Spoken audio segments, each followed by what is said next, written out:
நேரா இருக்கிற மரத்தை தான் முதல்ல வெட்டுவாங்க. ஆனா உன்ன மாதிரி ரொம்ப நல்லவனா நேர்மையா வாழ்ந்தா இந்த உலகம் உன்னை சீக்கிரம் ஒடிச்சு போட்டுரும். இந்த 4 விஷயத்தை கவனி. இது தெரிஞ்சா யாரும் உன்னை ஏமாத்த முடியாது. 1, எல்லாத்துக்கும் சரின்னு சொல்லாத. நீ சரி சரின்னு சொல்லும் போது அவனுக்கு உன் மேல அன்பு வராது. நீ ஒரு அடிமைன்ற தைரியம் தான் வரும். உன் முதுக நீயே வளைச்சு கொடுத்தா ஏறி மிதிக்க 1000 பேர் வருவான். 2, உன் கையிருப்பு எவ்வளவுன்னு பெத்த தாயா தவிர வேற யாருக்கிட்டையும் சொல்லாத.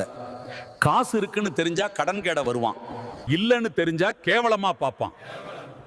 உன் பர்ஸ் கனமா இருக்கட்டும், ஆனா உன் வாய் மூடியே இருக்கட்டும். 3, அதிகமா பாசம் காட்டுற இடத்துல தான் அதிகமா மிதி வாங்குவோம். சக்கரை அதிகமா இருந்தா எறும்பு மட்டும் இல்ல வியாதியும் வரும்பா. அளவுக்கு மீறின பாசமும் அக்கறையும் மத்தவனுக்கு உன் மேல இருக்கிற மரியாதையை குறைச்சோம். 4, தப்பு செஞ்சா மட்டும் மன்னிப்பு கேளு, ஆனா உன்னை பிடிக்காதவன் முன்னாடி நியாயம் பேசாத. அவனுக்கு உன்